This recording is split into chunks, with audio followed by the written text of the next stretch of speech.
नमस्कार, मैं हूं प्रशांत और आप देख रहे हैं प्राइम लाइव। आज के इस वीडियो में हम बिहार में हुई जातिगत जनगणना की बैठक में बिहार में जातिगत जनगणना कराए जाने के बारे में बात करेंगे। बिहार में जाति आधारित जनगणना को लेकर सर्वदलीय बैठक में बनी सहमति के बाद बीजेपी इसमें पेच फंसाने की कोशिश में जुटी हुई है। बिहार प्रदेश बीजेपी के अध्यक्ष डॉक्टर संजय जायसवाल ने कहा है कि जातीय जनगणना को लेकर हुई सर्वदलीय बैठक में इस बात की सहमति व्यक्त की गई है कि जातीय एवं जाति में भी उपजाति आधारित सभी धर्मों की गणना या सर्वेक्षण होगा। संजय जायसवाल ने कहा कि अगर बिहार सरकार जातीय जनगणना कराती है तो उसे बांग्लादेशी और रोहिंग्या को चिन्हित करने के बाद सुनिश्चित करना होगा। बीजेपी प्रदेश अध्यक्ष डॉक्टर संजय जायसवाल ने कहा कि जातीय जनगणना को लेकर हुई सर्वदलीय बैठक में इस बात की सहमति व्यक्त की गई है कि जातीय एवं जाति में उपजातीय आधारित सभी धर्मों की गणना व सर्वेक्षण होगा। मुख्यमंत्री नीतीश कुमार की अध्यक्षता में सर्वदलीय बैठक में शामिल होने के बाद डॉक्टर जायसवाल ने कहा कि हम केंद्र के बाबा साहब अम्बेडकर के संविधान प्रदत्त 7वें शेड्यूल के अधिकार में किसी तरह की छेड़खानी नहीं करेंगे।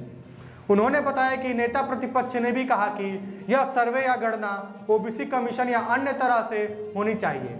डॉक्टर जायसवाल ने कहा, भारत सरकार अपने जनगणना के आधार पर गरीबों के लिए योजनाएं बनाती है।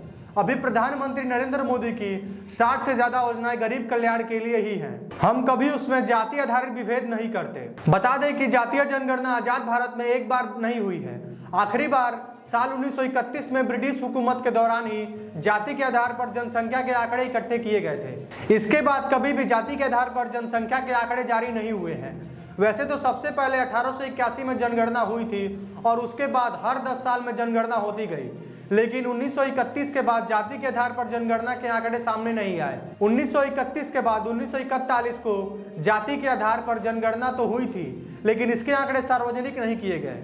इसके बाद भारत आजाद हो गया और फिर 1951 में आजाद भारत की पहली जनगणना कराई गई। हालांकि इस दौरान ही यह फैसला ले लिया गया था कि अब जाति के आधार पर जनसंख्या की गिनती नहीं होगी, लेकिन जनगणना में सिर्फ एससी और एसटी के आंकड़े जारी होते थे और अन्य जाति की कोई जानकारी नहीं दी जाती थी। लेकिन अगर बिहार में जाति के आधार पर जनगणना होती है तो आजाद भारत में पहली बार ऐसा होगा। बता दें कि उस समय अलग अलग राज्यों के स्थान पर अलग अलग रियासतें थी और रियासतों के आधार पर आंकड़े जारी किए गए थे। जैसे बिहार, झारखंड, उड़ीसा एक रियासत थी। इसके अलावा कई जातियों के आधार पर आंकड़े जारी किए गए थे। 1931 की जनगणना के डेटा के अनुसार सबसे ज्यादा ग्वाला यानी कि अहिर का आंकड़ा था, जिनकी आबादी 34.55 लाख से ज्यादा थी।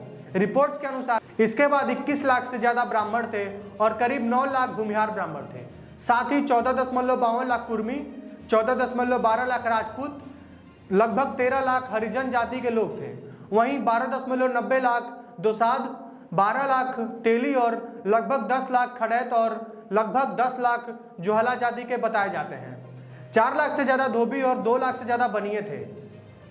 अगर बिहार की बात करें तो अविभाजित बिहार की कुल आबादी 3,85,00,000 थी। एक रिपोर्ट के अनुसार उसमें सवर्णों की संख्या 47,92,764 थी। हिंदुओं में यादवों की संख्या 1931 में भी सबसे अधिक थी। समाप्त करते हैं आज की इस वीडियो को। जनगणना के अपडेट्स के लिए बने रहे हमारे चैनल प्राइम लाइव के साथ। वीडियो में बने रहने के लिए धन्यवाद।